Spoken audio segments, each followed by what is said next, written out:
Alright, we are back. This is called the Beginner's Guide. I've heard a lot of good things about this. I've never played it before, so we're gonna be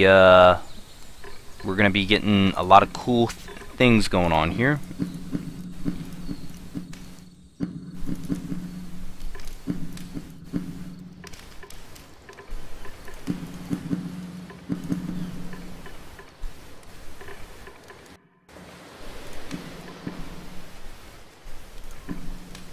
Okay. Alright, so let's go ahead and get it started. This is called the Beginner's Guide. I have no idea what it's about. I've heard a lot of cool things. We're going to go ahead and get started.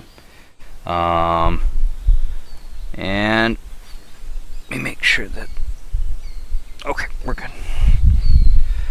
Begin the game.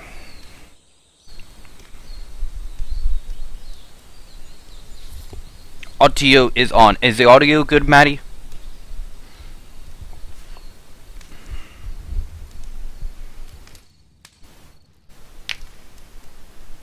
Hi there. Thank you very much for playing The Beginner's Guide. My name is Davey Reedon.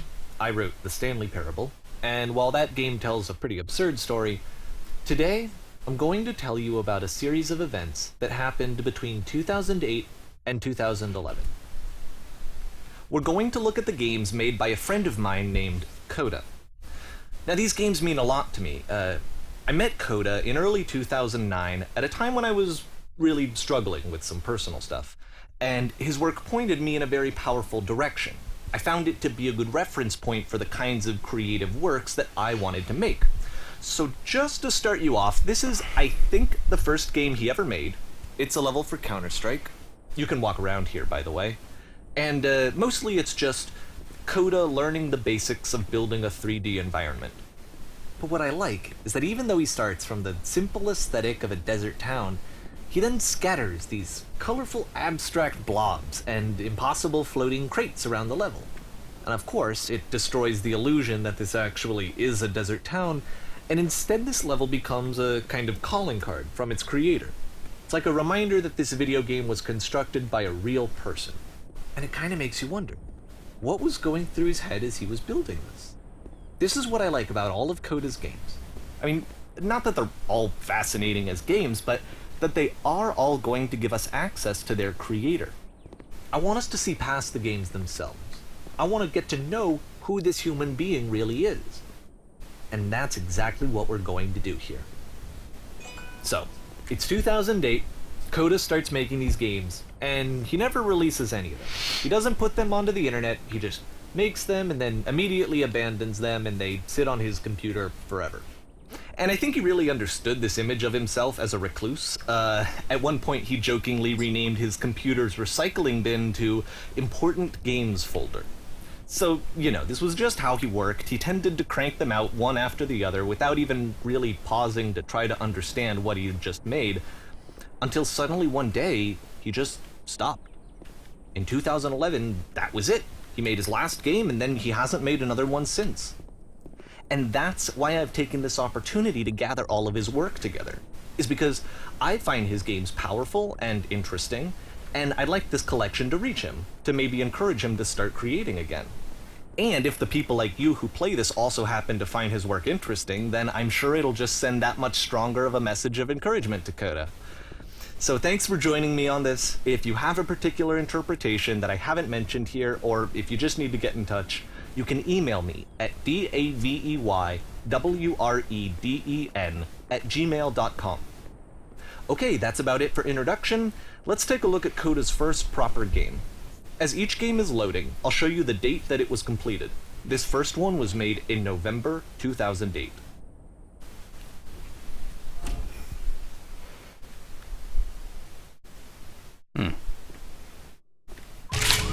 Whoa! By the way, is the audio good? This game is called Escape from Whisper, and it's one of the more generic games you'll see from Coda.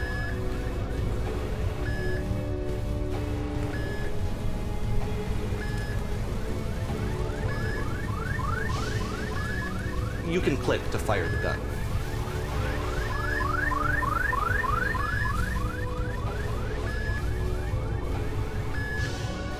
Security call breached. Hostile alien life form inbound. It kinda looks like this game was abandoned mid-development. For instance, you have this gun, which you'd think would indicate that there are supposed to be monsters or enemies somewhere, but then clearly there are no enemies anywhere. You can't even reload the gun when you run out of bullets. But ultimately we don't really know. Maybe Coda thought that actually it was complete the way that it is. And I think that we should talk about his games for what they are, rather than for what they're not. Enemy force neutralized. Begin ship evacuation. I love how you can see the bottom of the universe from this room. I love how you can notice that it's a square. See the artifact line right up there?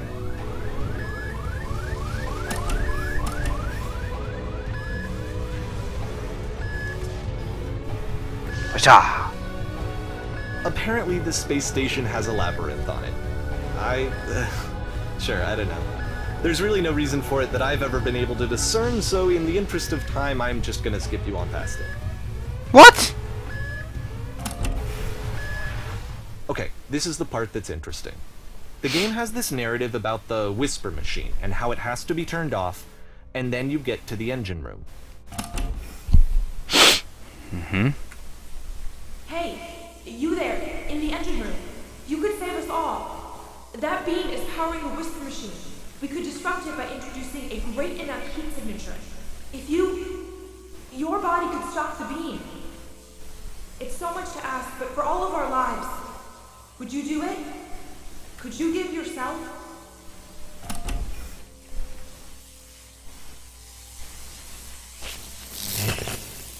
Let me pause here for a second.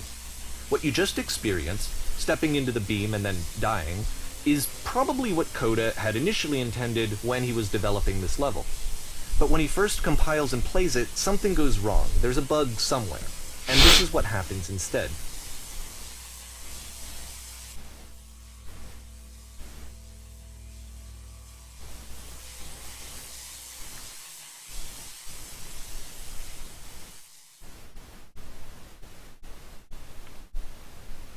Motherfucking trippy. The beam causes you to start floating. And this is an important moment for him. Because yes, this is technically a glitch, but Coda identifies something human about it. Like how small it makes you feel in the face of this larger chaotic system. Figured out the maze. Or this floating could be the afterlife, a peaceful place, juxtaposed against all of the hysteria that you've just had to traverse.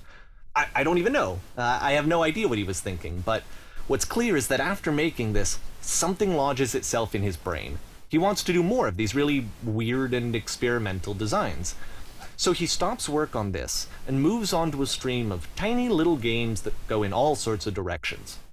Let's go ahead and take a look at the first game he made after leaving this one behind.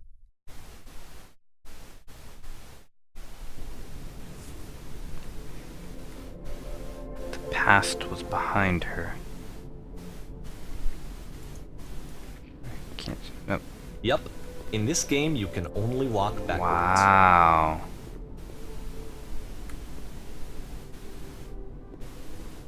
So I'm only able to walk backwards, huh? So it's a short and relatively minimalist But the future experiment cannot be combining seen. motion and narrative.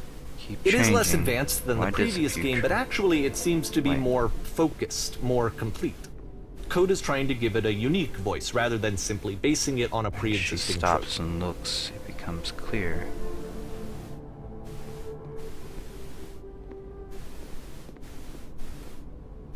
But if the future is always behind her, how will she find strength?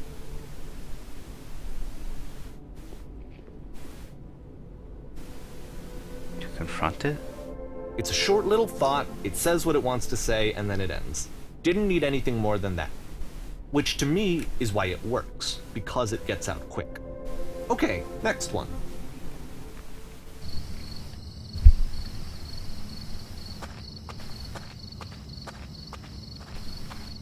We're now entering.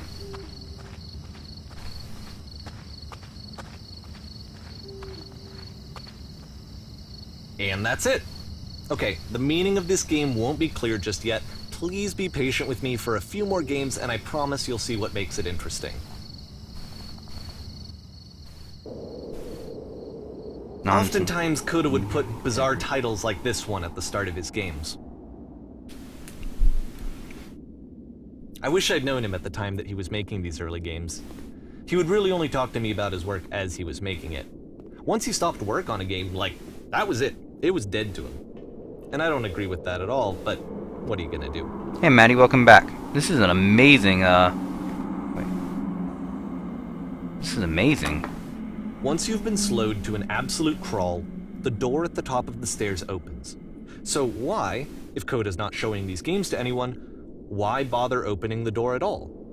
Well, to show you, I'm modifying the game here so that when you press enter, it'll bring you back up to full speed so you can enter the door for yourself.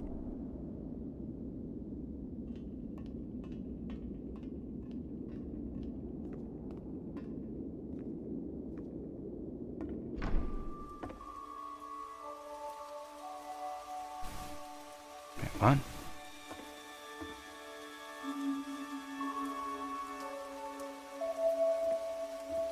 A room that's warm and nice and filled with little ideas for games.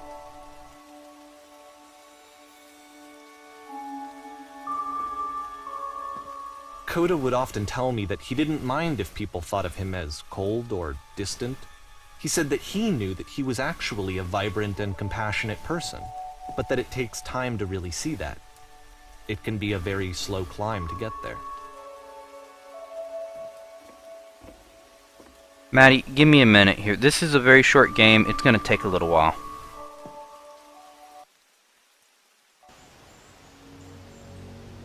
Ready, set, fish.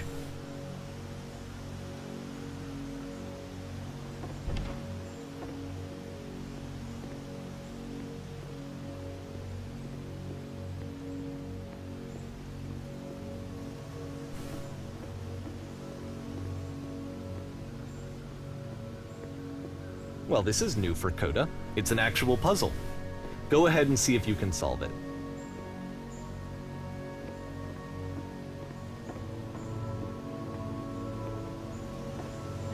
Puzzle?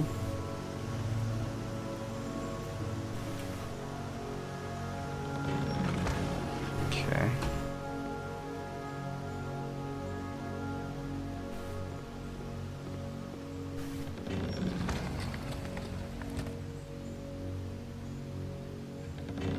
Don't forget that solution, because we're going to see this puzzle again soon.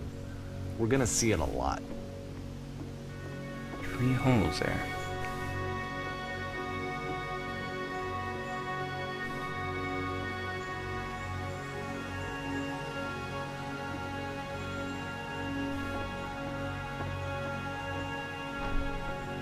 So that seems to be it, right? You walk down a corridor, you solve the puzzle, you get to the end. Simple enough. Alright, now I'm going to modify the game again, so that when you press enter, it'll remove all of the walls from this room. What the fuck?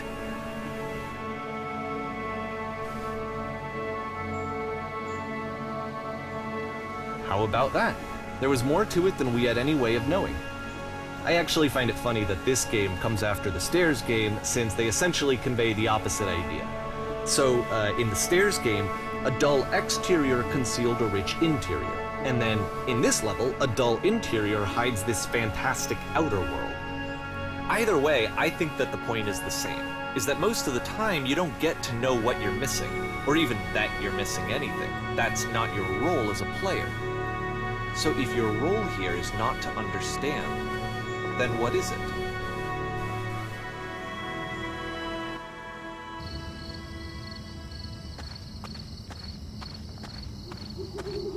We're now exiting. Aha!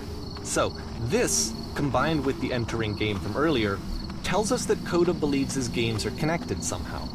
It could even be that the Stairs game and the puzzle game are literally connected in between this and the entering game. There's a bigger picture that all of his games are meant to play a role in, some larger meaning that we won't be able to grasp until we've seen all of them. And once we have, we can step back and start to understand what exactly that bigger picture is.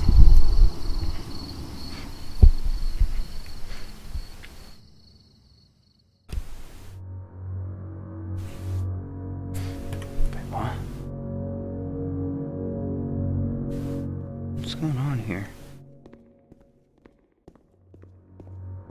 Let's talk about video game development for a second. Every video game runs on what's called an engine, which determines what the game can and cannot do. So in other words, the engine is a set of tools for game development.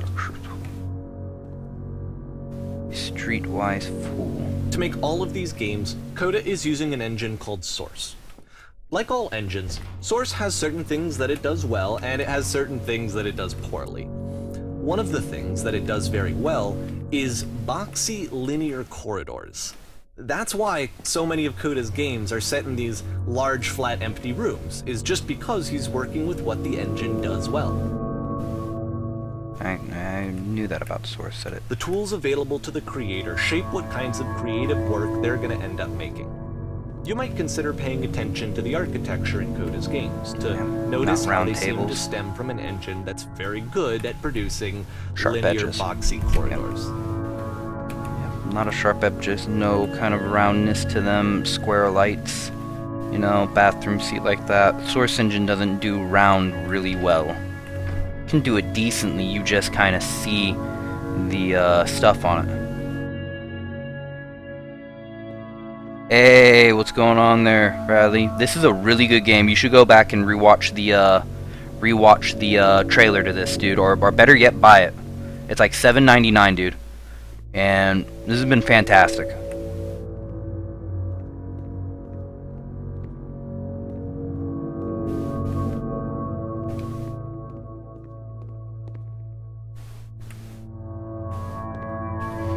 Shit.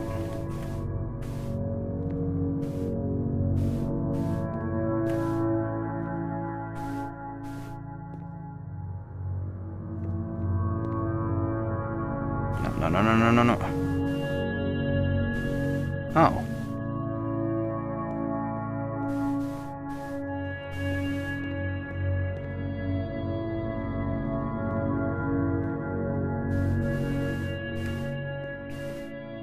See that? See how it's round and he makes it really clear, but you can still see the hard edge on there. That's what he's talking about with the Source Engine. See that right there? That's where it comes down from. You can see how it's not a true circle, but more like a polygon circle. And the Source Engine just doesn't really do that well. And the same thing is here, right here. It's not a true circle, so it's very geometric, linear. That's why the Unreal Engine, like for Unreal 3 and all that jazz, the Transformers games that I'm playing, that's because it's made with Half-Life's Source Engine and everything like that. They're using Source. Valve opened up their programming, but anyway, Unreal does it so much more better because the shaders are so much more better and everything like that. This Source is very non-intrusive on your hardware, so it doesn't really eat up that much. So anyway, we're going to continue on here. There's a lot of stuff that you can do to compare the two, but this is like a... shit.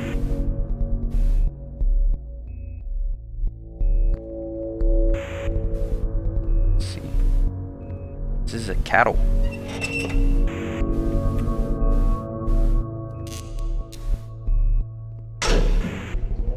What the fuck?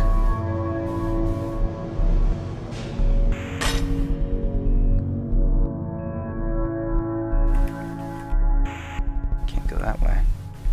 Can't go that way. Go this way. But This prison, funny enough, in Coda's original design, the doors stayed shut for a full hour before letting you go. If you don't mind, I think we're gonna skip that. oh shit! What the? This is something that he and I used to argue about a lot. You know, whether a game ought to actually be playable, whether it means anything if no one can get through it. And I would always defend that, you know, all this work goes into the game, why not make it playable and accessible? And so we just got into heated arguments over it, and there was one time that after one of these conversations, he went home, and a day or two later, he sent me a zip file entitled Playable Games that was full of hundreds of individual games, each of which was just an empty box that you walked around in and nothing else. Believe me, I played every single one of those just to find out if there was like a gag hidden somewhere. There wasn't. The ultimate troll. I like this Coda guy. This Coda guy's pretty cool. Oh shit.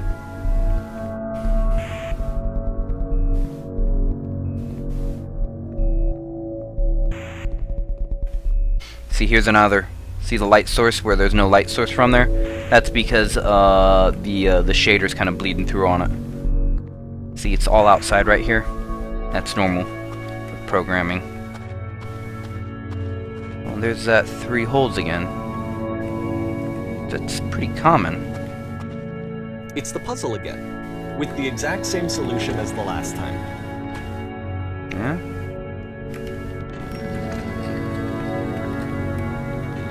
There's still no clear indication of what makes this puzzle so special that Coda is going to return to it over and over. But I promise I'll share with you my interpretation very shortly.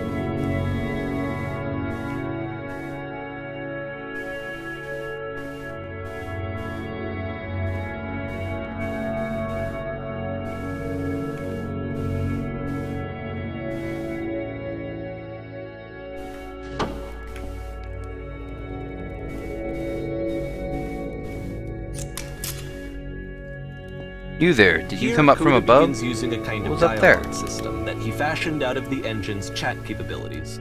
Yes, Use I the was 1, there. 2, 3 buttons on your keyboard to respond. I've spent hours in. Yes, there was these floating colored boxes. Yes, alright. That's the world above. You been there? Now this is important. Did you have to get through a puzzle with 2 doors and switches? The literally last thing I did before coming here. No, I don't remember having to go through it. I prefer not to tell you. After all, we've only... Yes, I did. Again, perfect. Now please tell us how you solved it. Tell us the solution. Tell us how to get to the other side.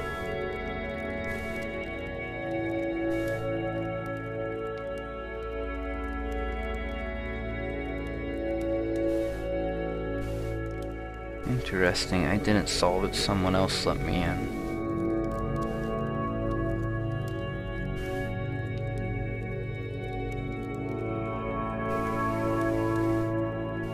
Didn't solve it. Someone else did. You didn't solve it? So you have learned nothing. You cannot help us escape this prison. You are not the one I need. Surely there will be someone else. What was that?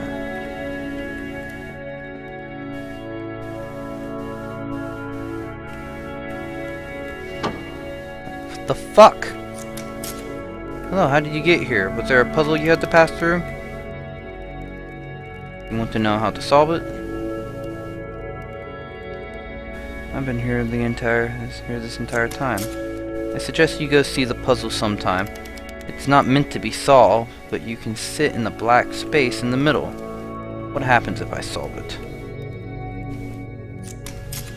Not sure, but if I have any suspicion, what you find won't be worth what it takes you to get there. Okay.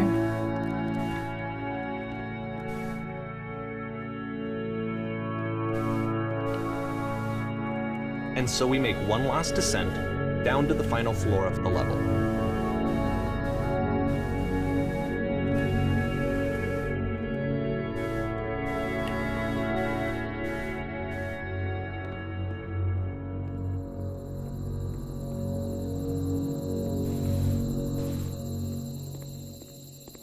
It's a lamppost. Okay, I can't tell you quite why, but for some reason Coda fixates on this lamppost. It's going to appear at the end of every single one of his games from here on out. I'll tell you what I think. I think that up to this point, you know, he's been making really strange and abstract games with no clear purpose, and maybe you can only float around in that headspace for so long. Because now he wants something to hold on to. He wants a reference point. He wants the work to be leading to something. He wants a destination, which is what this lamppost is. It's a destination. We're going to see it in the work as well. His games are just going to become a lot more cohesive, a lot more fully developed, with more of a clear idea behind them. And as we go, that idea will get clearer and clearer and clearer.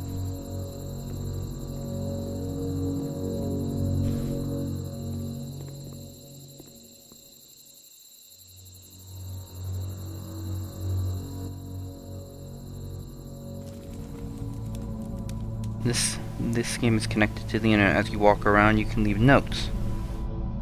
All notes you see are left by other players.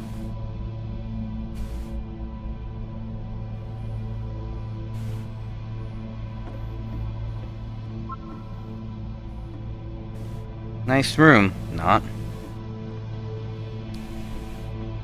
So first off, I'm sure you can deduce this, but this game is not connected to the internet. This game. All of the notes that you're gonna see have been written by Point Coda. to this. This was actually the first game of his that I ever played. This was shortly after I met him at a weekend game jam in Sacramento, where I grew up. I saw him working on this very level, and it was Whoa, just holy so shit. different from anything that anyone else was doing. So right away I was you like, guys hear me? I have to be friends with this person. In retrospect, I think I was Hello. probably a bit too pushy, trying to get his attention. Reasonable. I was over enthusiastic. But he was very gracious about it and very patient with me. And I cooled off This eventually. makes me sad. Oh, feel free to skip over any of these notes if they're not doing anything for you. Nothing extra is going to happen if you read all of them. Either way, to me they convey a sense of loneliness. I see this person Balls. who's filled with thoughts and feelings and sure. beliefs and has no way to express them except as scattered and unheard voices in a game that wasn't meant to be played.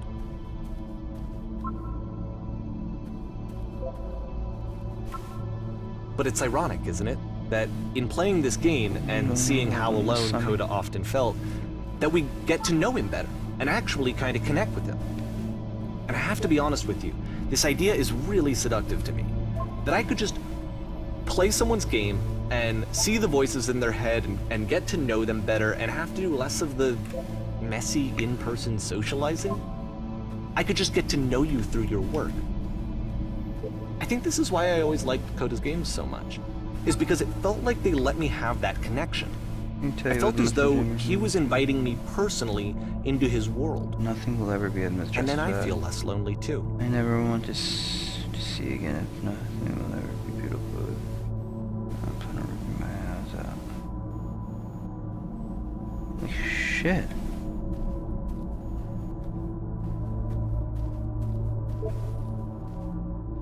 What the shit is this cavern?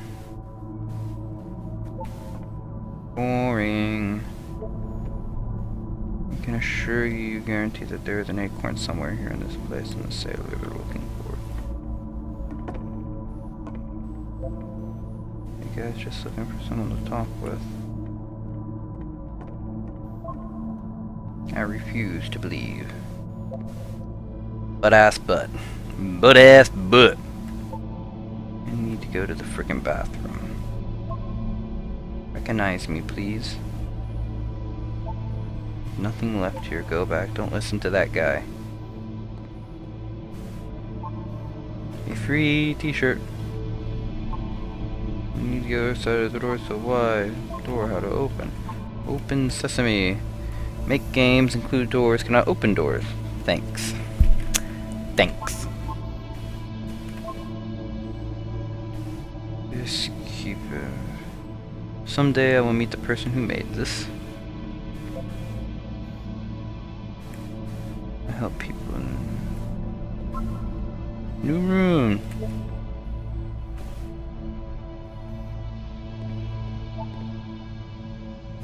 To be desired. It's not very crowded here.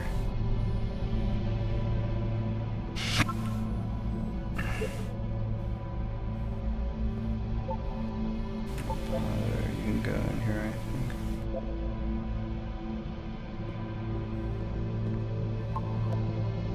Where I get on?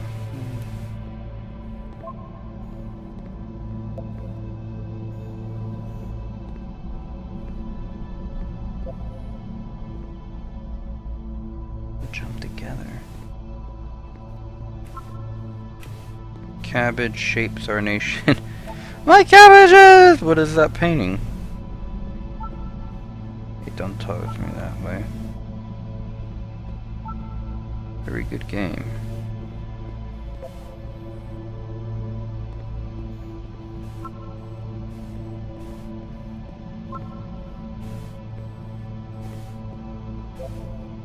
This is a note. Listen to the other notes. I'm not safe.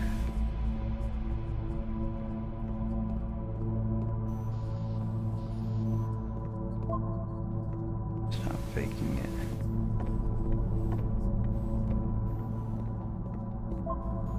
There, and I cannot fall. Ethical.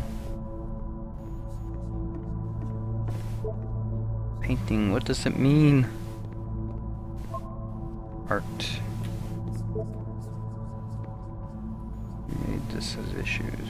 Well done, all of you.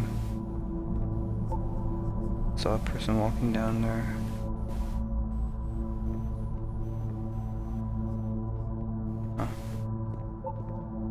Devil Tower Star. Who are all of you? I'm just hanging out. I'm trying to speak.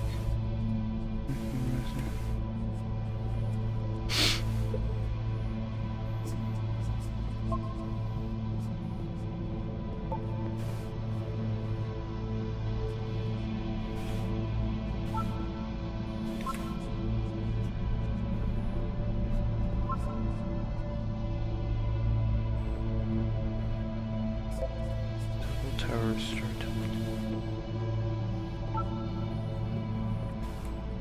What did I say? Maybe I'll feel real someday.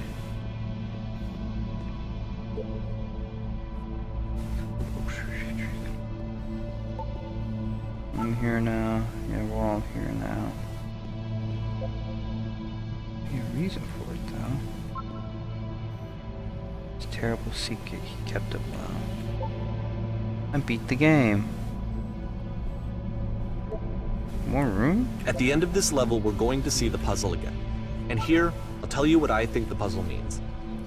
Each of these games represents an idea that was on Coda's mind at the time that he was making it. And the puzzle is a way of closing the door on a previous chapter of his life before moving on to the next one.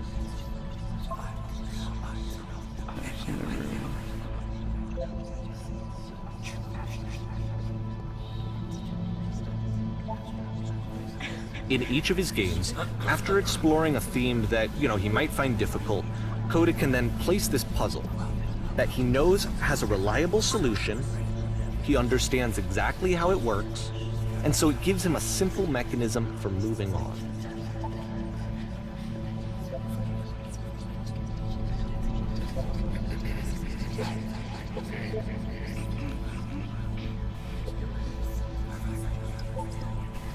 And because there's this dark area between the doors, a space between spaces, before you move on, you get to pause. Just for a moment, a few seconds to reflect on and let go of the events that led you here. To step back and connect the pieces together. To grasp at that elusive bigger picture.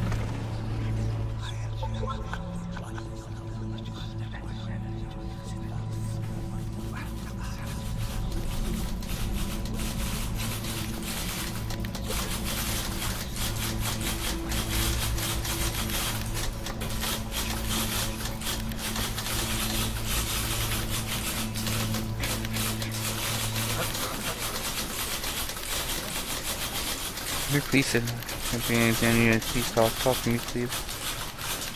Speak.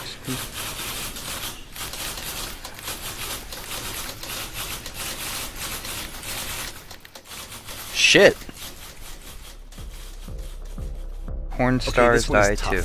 It's gonna kinda just spin its own wheels for a few minutes. Hang with it.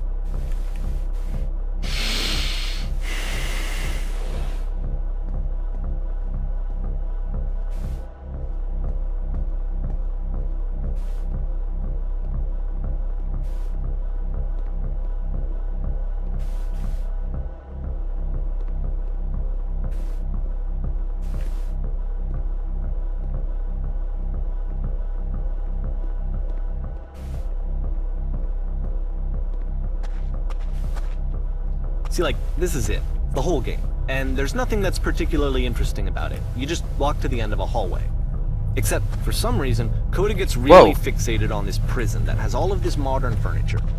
And I don't know why, but he decides he needs to revisit this prison. He's gonna start over, use the same assets, turn it into something else. Okay, cool. Here's version 2.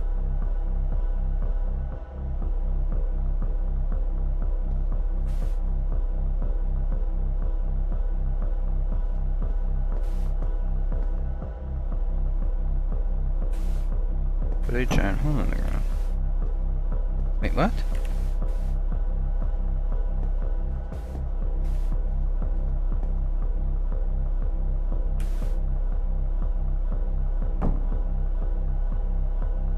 Okay, it's not gonna listen to anything I say. I think we should light the room up.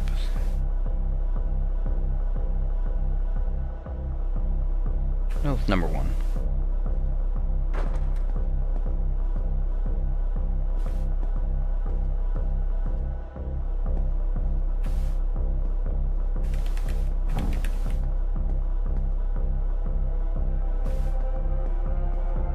What the fuck?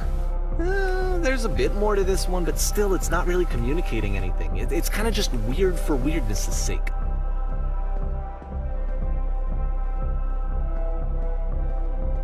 So, okay, he throws it out and starts over. This time he comes at the prison idea from a different direction. Hello, please walk forward. The game will guide you. This guide will guide you in escape from a prison environment. Follow the instruction. Take care to remember each step. First, click the table. Okay. Good. Go over to the photo frame and click. Turn it slightly.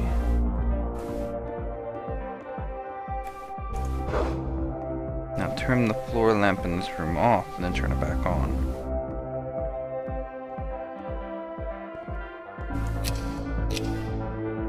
And go to the left side of the sofa and move it over a little bit.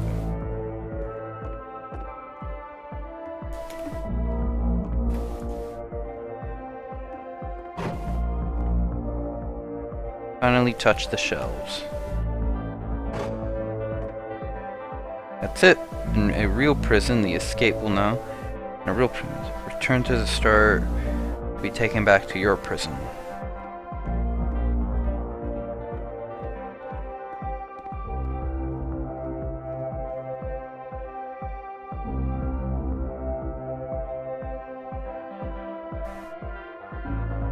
And of course, now the table is gone and you can't begin the chain of events to escape. What? Here's a version where there are no bars, but you can't actually get to the well. And then a version where the inside of the prison is the outside and the outside is the inside. Let me just blink you real quick through a few more of these. I mean, he really unloaded on this prison idea. There's nearly a dozen of them. Personally, I think it's awful to watch this, to see a person basically unraveling through their work. And for what? Like, at what point do you just go, maybe there are game ideas other than this prison that I could be working on? But Coda doesn't have that voice telling you to stop, that particular mechanism of defense against yourself. Without it, you just spiral. And so he keeps going and going and going and going and going, and then he hits on something. And he likes it. And that's it. He's done. He stops making prisons. This is the very last version of the prison game that he created, and the reason I think it works is that the prison is not actually in it.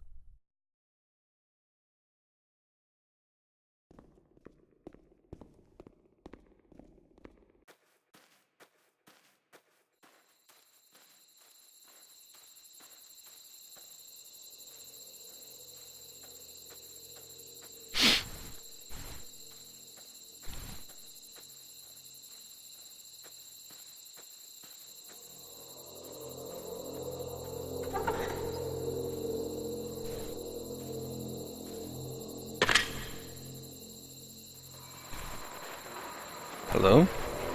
Who is this? Hey, it's me. I'm you from after you escaped the prison. You were me? So you were trapped in the prison too? Yep, I was in a... It's a conversation.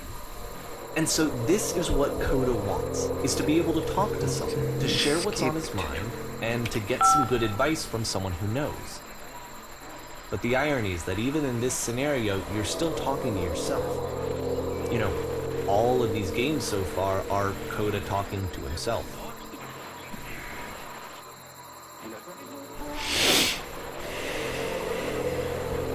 Two.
I can see why he considers this a fitting conclusion to the prison games.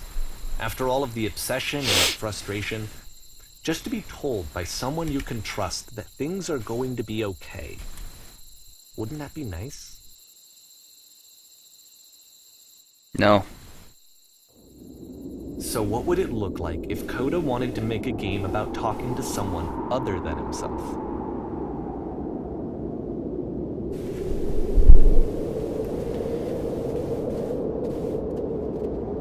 Oh, this is a brand new To me, environment this for Coda. environment is meant to represent Coda's puzzle, with the two doors on either side and a dark transitional space between.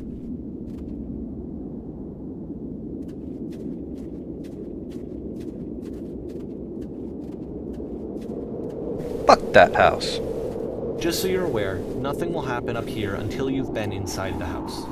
Fuck that house.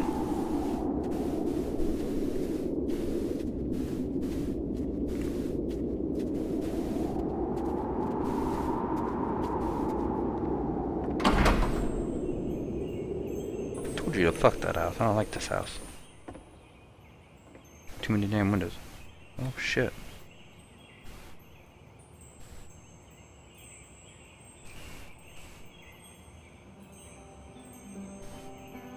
Don't worry about me. You'll notice that the quality of the art is a step up from previous games, including this new and improved chat system, which he started using from this point on. From here on out, he begins putting much more effort into the visual polish of his work, and this particular game took 2 months to create as a result.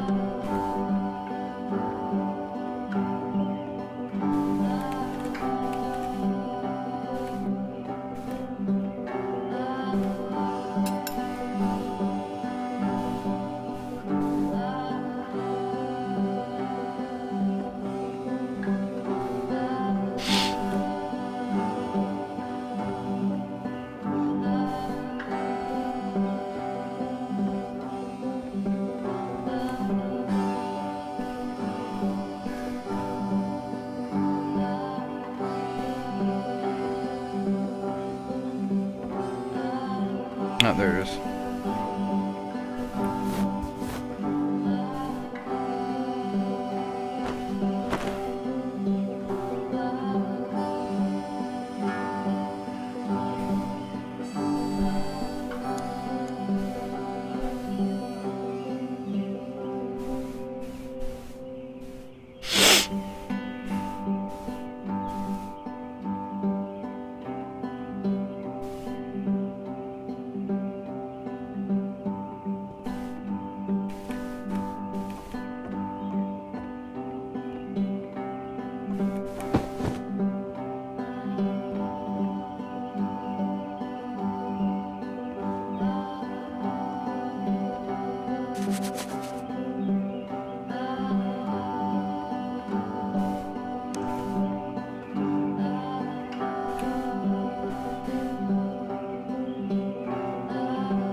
What? After the intense set of prison games, this house cleaning level almost feels like cleansing. It's the moment after a particularly difficult or traumatic experience where you just need to let it sit and digest inside of you, and eventually cohere into something meaningful.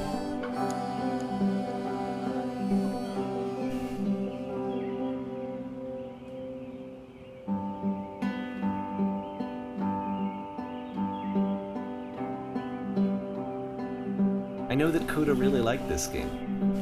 Of all of his work, actually, this was the only one that he called me up to ask me to come over and look at it. This was during a period of a few months where he was like grossly happy all the time, just walked around with a constant smile on his face.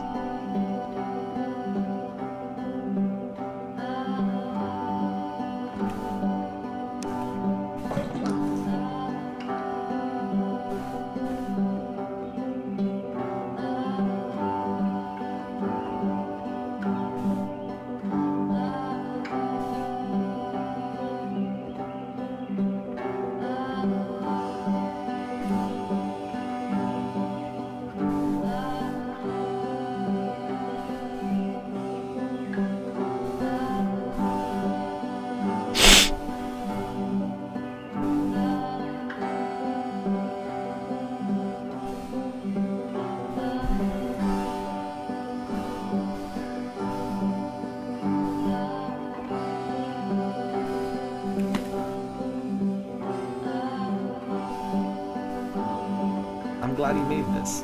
I'm glad he found some peace.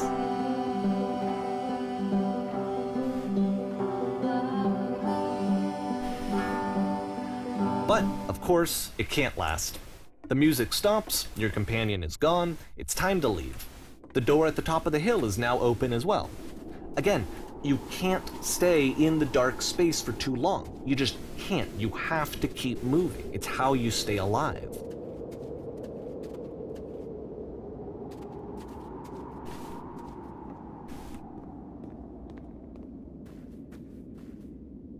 Which is the whole point of the puzzle doors, right? That sooner or later you have to pick up and move. I really thought that was the point of it.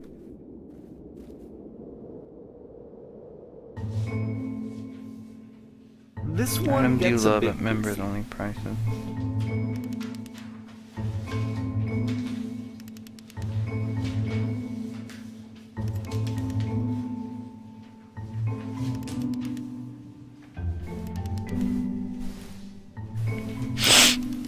Came here to become perfect.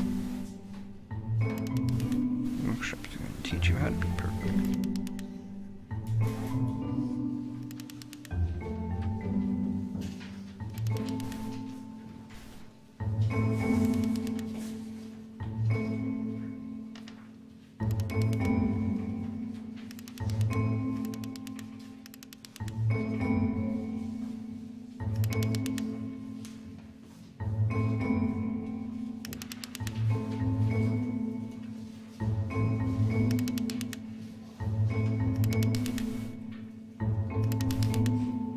About halfway through the game, the perspective shifts.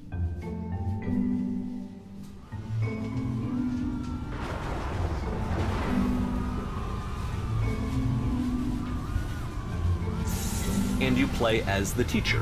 And suddenly, you discover that your teacher is just as bigoted and afraid as you are. Oh, and also you can move around the classroom now.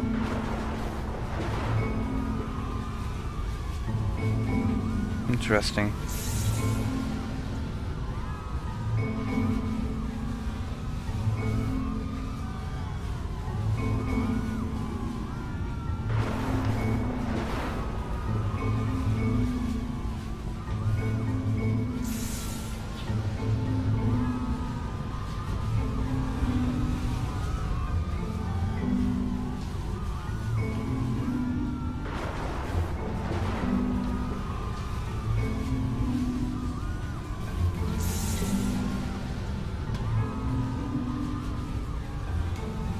I felt pretty hard for this one. I feel like it's one of the most relatable experiences that you can have. To assume that some other person is perfect and totally fulfilled in every way, and completely miss all of the little flaws that make them painfully human. I think about this game a lot these days.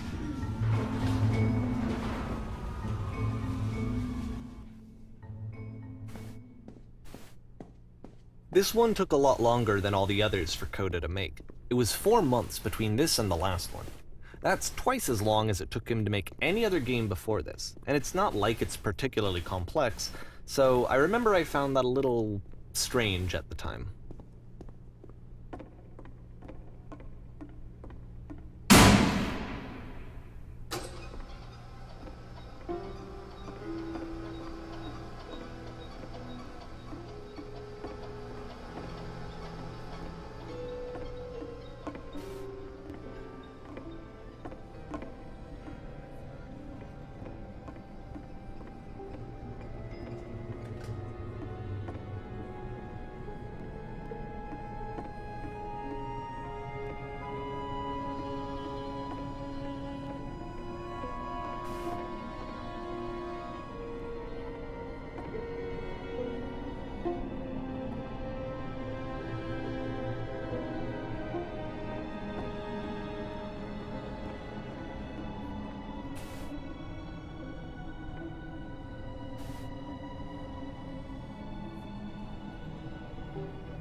The game ends with this eerie premonition of what's going to happen next in Coda's life. The solution to social anxiety, to fears of having to perform and having to chase success, the answer for Coda is to withdraw, to hide himself away. Which is what leads to scenarios like the stairs that slowed you down several games ago, where it just becomes harder and harder to access Coda's inner landscape because he keeps retreating. He just keeps backing away from possible connections to anyone other than himself. And to be honest, I didn't consider it very healthy when I first played this game. You know, it looked to me like he was trying to justify the idea of just disconnecting yourself from the world. And that wasn't what I wanted for him or for his games. Because I feel like a lot of his games are inviting me to connect with this person, to bring him closer. But what can you do? After this, Coda went off and took another 5 months to make a new game. It'll be a trip to play this game properly. You must keep your eyes closed.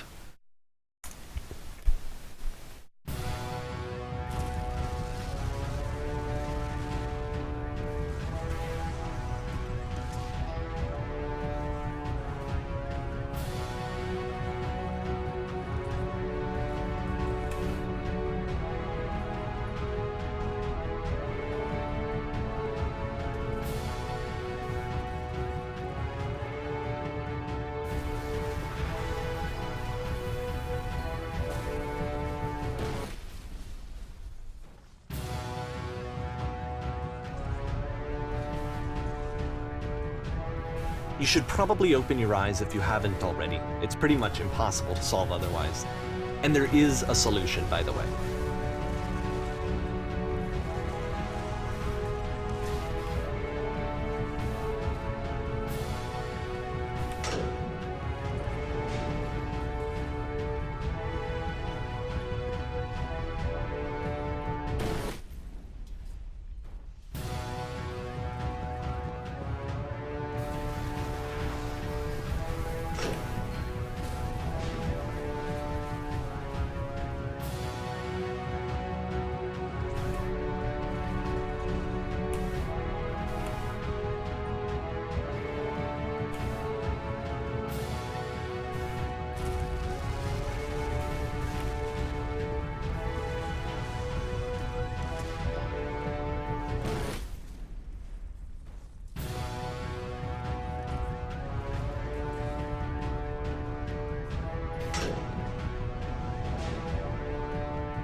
Like I said, I was getting concerned. First off, he's never been this explicit in his work about exactly what he's thinking. So where's that coming from? But then even weirder, his work has potentially stopped being an outlet for him. Not like he's having trouble iterating on ideas, but he literally just can't think of new ideas anymore. And in person, he was being a lot more distant than usual. Like, you know how sometimes a person will just deflect anything that you say in order to keep themselves disconnected all the time? It was that kind of thing. Here was the point in my relationship with Coda where I really started to wonder if he needed my help in some way. His games are going to get more desperate from here on out. After this game, it's almost 6 months before he finishes something new.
If the last game featured Coda talking explicitly about his creative frustrations, this one turns it up to 11. Now, put yourself in my shoes playing this. Here's a friend whose work is exhibiting signs of struggle, frustration, anxiety, depression, even. And yet, still, he keeps making games. He keeps throwing himself into the grinder even when he clearly doesn't have the energy for it anymore. Why? What is it for? Because from my perspective at the time, and just what I knew of him, this was a result of how isolated he was.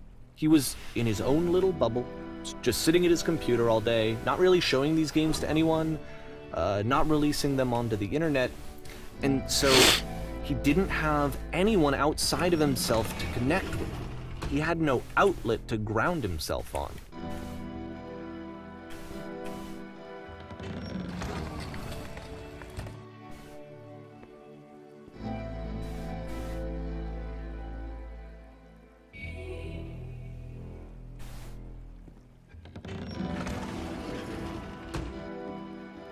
You can't talk yourself out of loneliness. It doesn't work that way. You can't be the one writing both the questions and the answers. Then there's no movement. Then there's no circulation. If all of your anxieties are being channeled into your work, then if the work ever fails, you have no backup and you're just going to crash.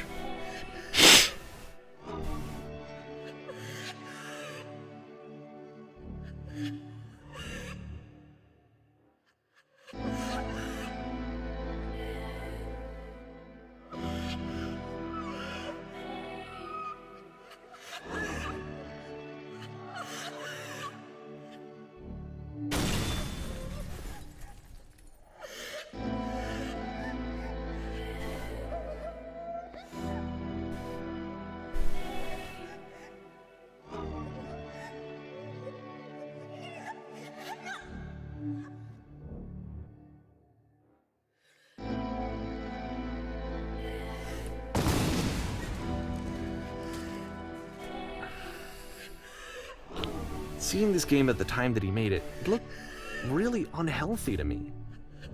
I was watching him do this to himself, and I hated it. I hated seeing him so trapped. It's like, video games are not worth this amount of suffering.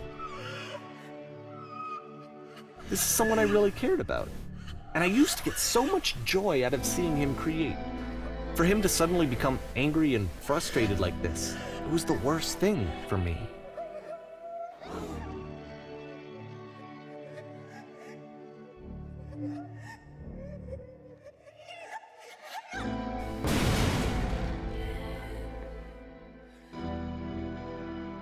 I don't know.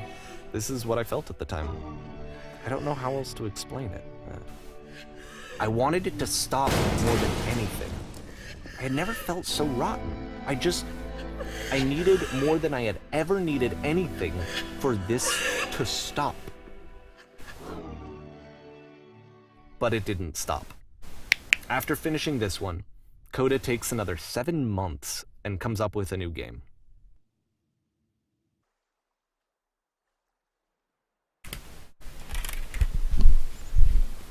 The machine.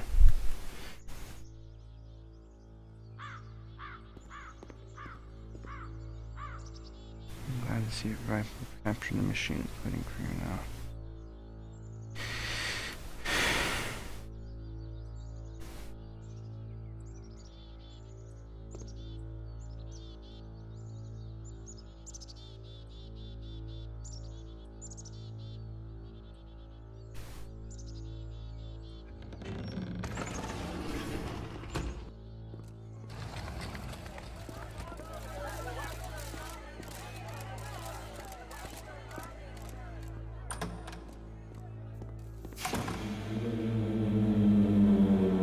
And of course, it's the machine.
Remember, you can click to fire the gun.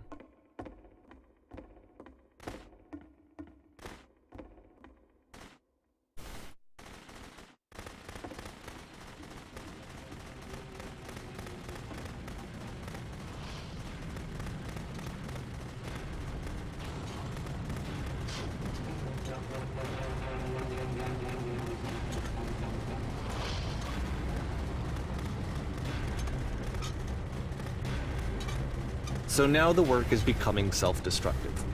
And I'll tell you, at the time that I first played this game, shortly after he made it, here's what I'm thinking to myself. I'm thinking that Code is stuck in his own head, and that it's having a very negative effect on him, and that all he needs to do is just start showing his work to people, to get some actual feedback on his games. It might get him out of isolation. And so, as I'm thinking this, I realize that I could be the one to initiate it. Because it would never occur to Coda to start actively soliciting feedback, so what if I did it for him? If he could see the difference it would make to have more actual conversations with other human beings, would that bring him out of his mental spiral? Would it give him confidence in himself? Would it bring meaning back into his work?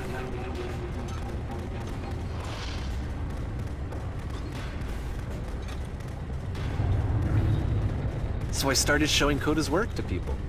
I took this one, and the islands which you just played, the theater, the notes, the house cleaning game, and some of the prison escape game. I brought them to people that I knew and trusted. I asked their opinions. And the great part is that they really loved his games. You know, the point of it all was just to give him some external reference point, but they genuinely loved his work. There was nothing for him to be afraid of.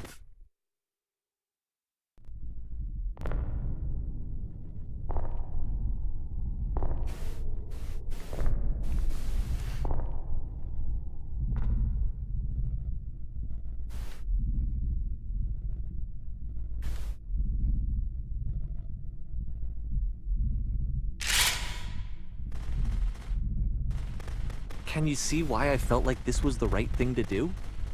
Because it's the thing that I always feel like I need, to be told that my work is good, that I am good. When someone really connects with a thing that I've made, when they see themselves purely in my work, there's nothing that feels better. And I got to give that very same feeling to my friend. I did something... I really felt like I'd done something good, like I was a good person. I felt like there was a friend who was in trouble and was unhappy and maybe didn't like themselves, and I could fix it. If I could give him this gift, maybe I could fix the problem. When they told me how much they enjoyed his games, it was the best feeling. It was the absolute best feeling. It made me feel so happy. So beautifully, beautifully happy.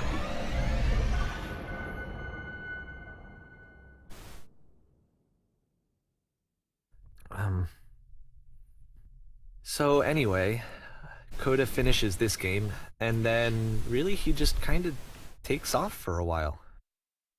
So this is June of 2011, and I didn't hear anything from him for several weeks, I guess. And so out of nowhere, one day I get an email, and it's got a private link to a new game of Coda's. This one is called The Tower, and to my knowledge, it's the last game that Coda ever made. So let's take a look.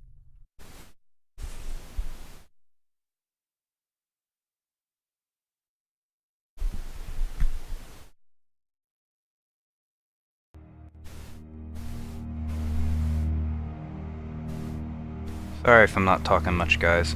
This has sucked me in.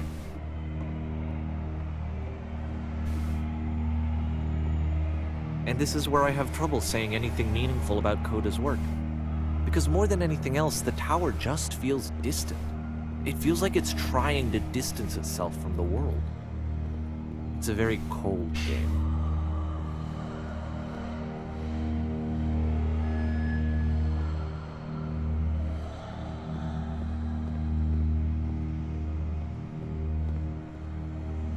This room actually has a maze in it.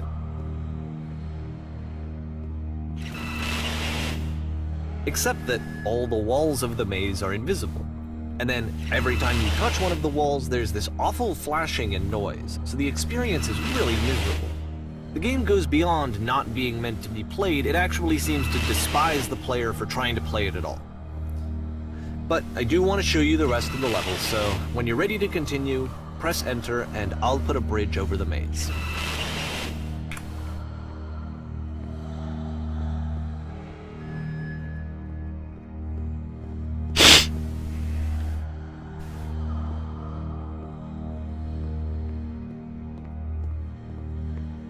And to be fair, it's not like this is the first game that's needed some modification to be playable. Like the house cleaning game. You know, that one used to actually loop the cleaning chores and you just cleaned a house forever. I had to cut it off so that you could exit the house and the game would actually end. But that game had an idea that it was actually trying to communicate. What's the deeper idea behind the invisible maze? The only way past this challenge is to randomly guess the 6-digit code. Like the invisible maze, it's frustrating to me, because it's the opposite of everything else that Coda has made. It doesn't encourage thought or engagement. It doesn't ask anything of me except a lot of my time. If I could have reached him during this time, then maybe I could have asked him, but I couldn't. I still don't really understand why this is here. I'll put the code on the ground for you here, though, so that we can move on.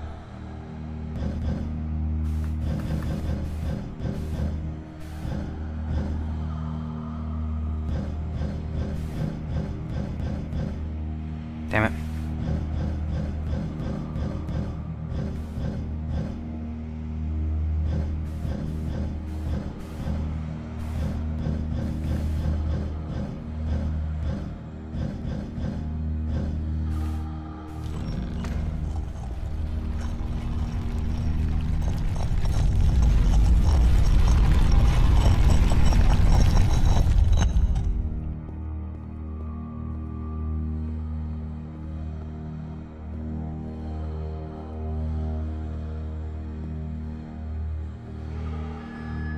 The switch to open this door is actually on the other side of the door, meaning that it's literally impossible to solve from this side. So even if you somehow brute forced your way through the first two challenges and you got to this point, there's actually just no way to progress. And it's scary for me, the idea of Kota cutting himself off entirely, just saying, that's it, that's the end of the conversation, not giving me any way to fix the problem. I feel like a failure, I guess, when I can't fix the problem. But I can open this door for you, so let me do that. Was I a failure for not understanding this game? I mean, I don't know why I would be. It's not like everything needs to have a solution, but I feel it somehow. I feel like I failed, and I don't understand why. I remember, it's June of 2011. I'm playing this for the very first time, and as I'm playing, I'm thinking to myself, I don't know this person. I have no idea who this person is.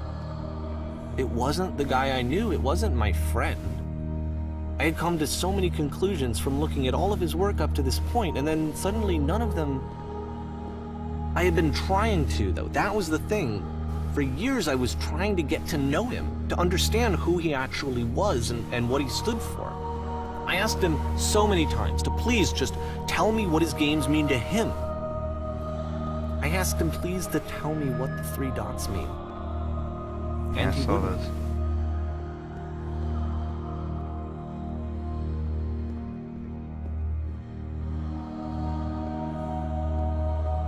I just felt so strongly that if I could have connected with him, that if I could have somehow made his work my own, that I would finally be once and for all happy. It was that I needed to see myself in someone else. I needed to be someone other than me. But he stopped and left, and it felt somehow like I had failed.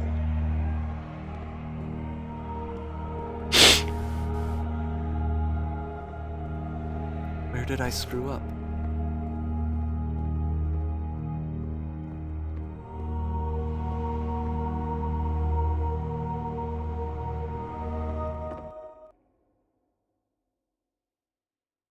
I'm the reason that you stopped making games, aren't I?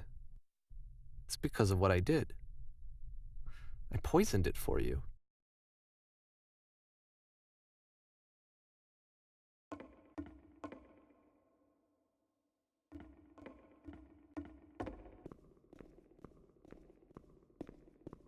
I don't think I ever told you this, but when I took your work and I was showing it to people, it actually felt... It felt as though I were responsible for something important and valuable.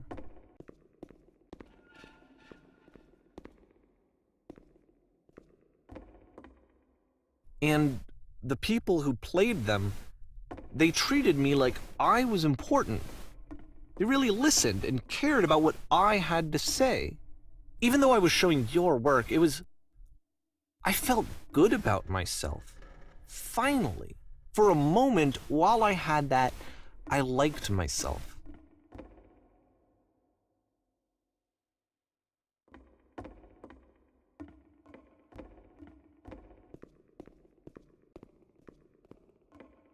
And then you stopped. and I didn't have anything left to show people.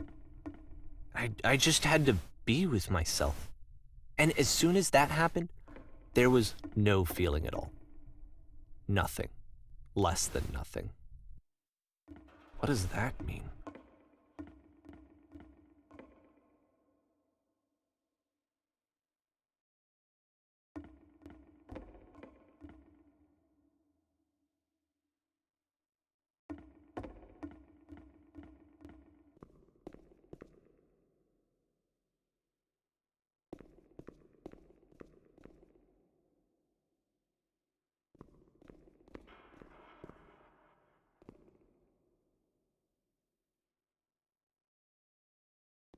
I'm afraid that I did something really stupid because I don't like myself.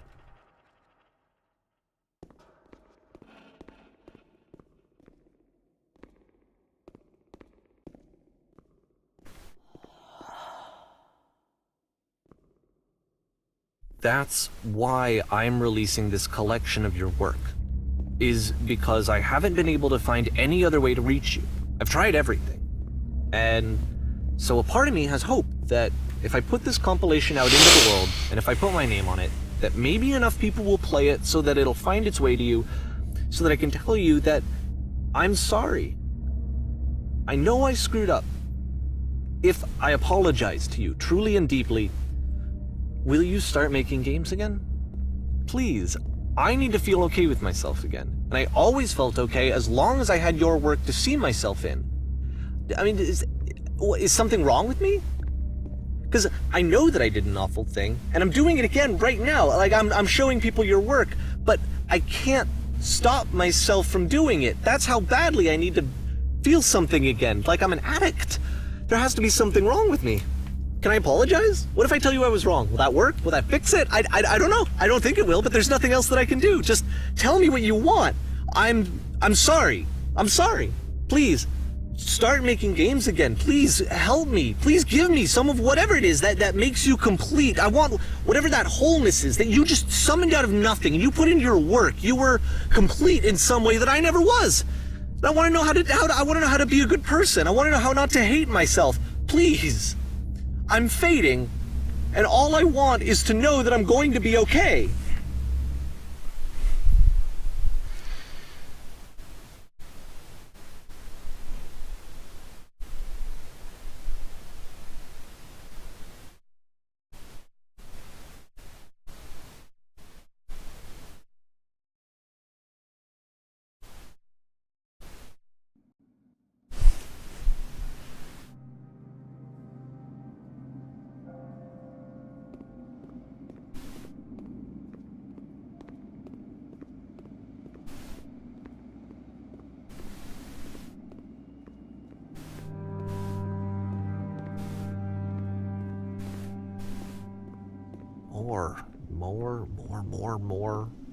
More love, more praise, more people telling me that I'm good. Always more. It's like a disease.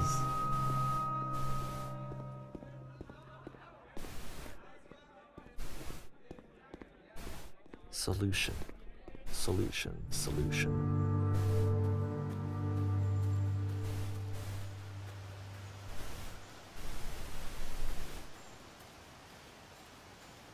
I guess if someone had told me ahead of time that he just really enjoyed making prison games, maybe I wouldn't have thought he was so desperate. I wouldn't have told so many people that he was depressed. Maybe he just likes making prisons.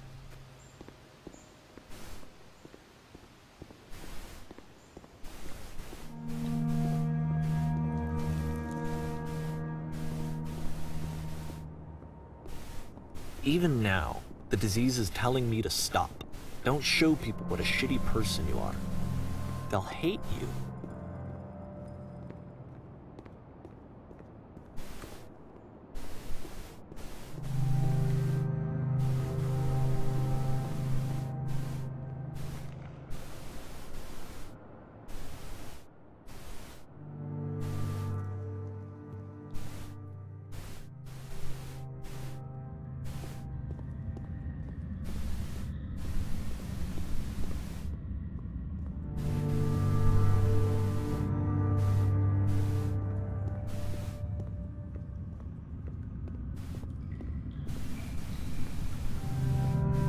knew that my life depended on finding something to be driven by other than validation, what would that even be?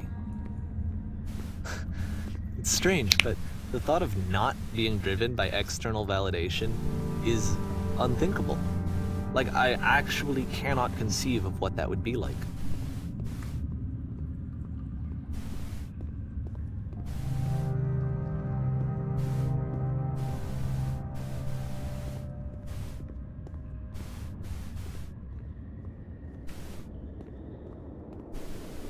What now?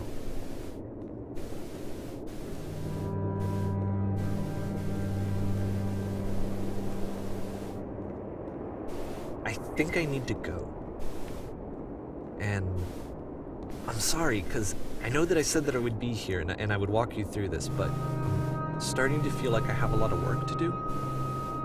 I have a lot that I need to make up for, and so I'm just gonna... Okay.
Whoa.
Wow.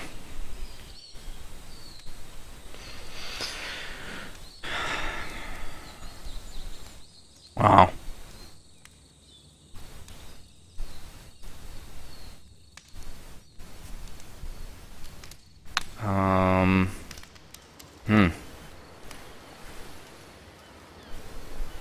What are you confused about, Lee?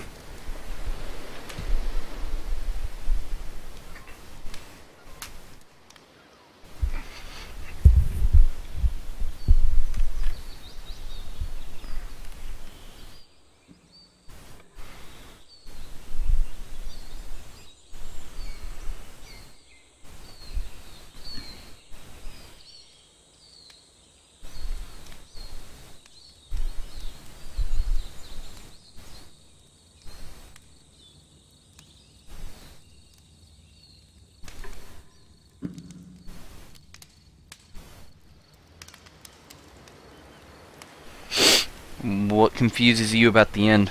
I thought the end was pretty clear cut.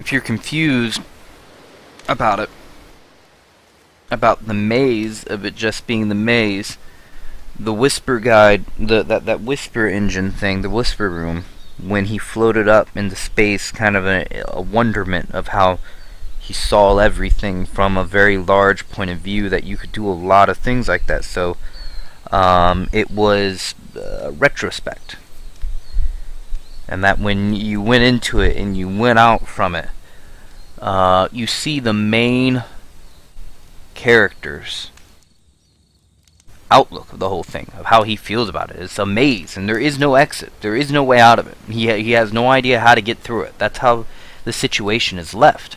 Not confused, but more lost. And that's, you know, that's what it was all about. It was about trying to work out his feelings and trying to find a way to get to it. But there's some things that you just cannot get through. There's some mazes that are just unsolvable.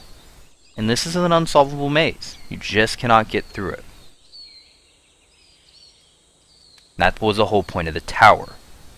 It was an unsolvable puzzle. Nothing was solvable. The creator knew what would happen when the person who played the game that he sent it to would do to get through it all. He would go in and then he would cheat to beat the game. Now you have to wonder, if he went through and he didn't cheat, what would happen? Would something different have happened or something? Would the game creator looked at him differently? That's an interesting point right there. What would have happened if he didn't beat the game? What if he sent back and said, "Why did you make an unbeatable game? I can't beat it"? We don't know. We'll never know, to be quite honest. But the simple retrospective point of it is that the tower was an unbeatable game. The creator of the game knew he would cheat, so he made it to the point where he had to cheat. You know, the maze with invisible walls. Yeah, you could have gotten through that with some time. The number beating. Yeah, he probably did the number crunches and all that jazz.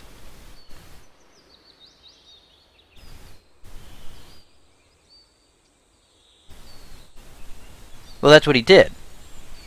That's in the tower, that's what he did. There's no way to cheat through this game. It's more or less an interactive book, an interactive memoir, to say, of his relationship with another video game developer. There's really no way that you can cheat in this game, because there is no point in cheating. The guy who made the game cheated for you throughout the whole thing.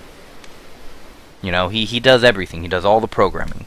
You don't have any way to program through or anything like that. So the retrospective is that by the end of the game, he feels lost. He has no way how to pick up the broken pieces. He has no way on how to get through an unbeatable maze that is their relationship. And that's what the maze at the end, when he goes through and he kind of looks at it all, there is no end to it, you know. Now, another thing to point back in the retrospective is that when you looked down beyond the spaceship level, very first level, is you saw the end of the universe. You saw the limit of what was there. And you know, at that, there was no limit. It was endless. There was no end in sight. There was no completion. There was no exit. That was it. I mean, that's the point of it, in my honest opinion. You know, I could be wrong. I'm not the creator of the game or anything like that. But looking at it from the point of view, it's just, you know, it's just that. Anyway, it was a beautiful story. I can tell you that. Well, Lee, what do you have to say on that?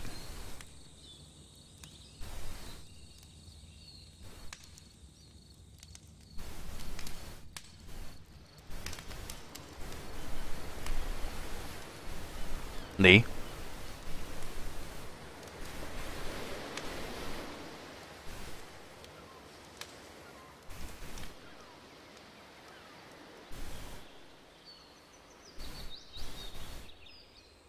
Maybe you left. Anyway, I'm gonna go to the bathroom real quick. I have to stop the stream to stop the recording, and then I will be right back with a different game. A little bit more destruction and mayhem in this, in the next game than this, but this was beautiful. I'm glad I bought it. I'm glad I played it, and I'm glad I enjoyed it. For everybody who tuned in, thank you all for joining me tonight. I will be back in about 5 minutes.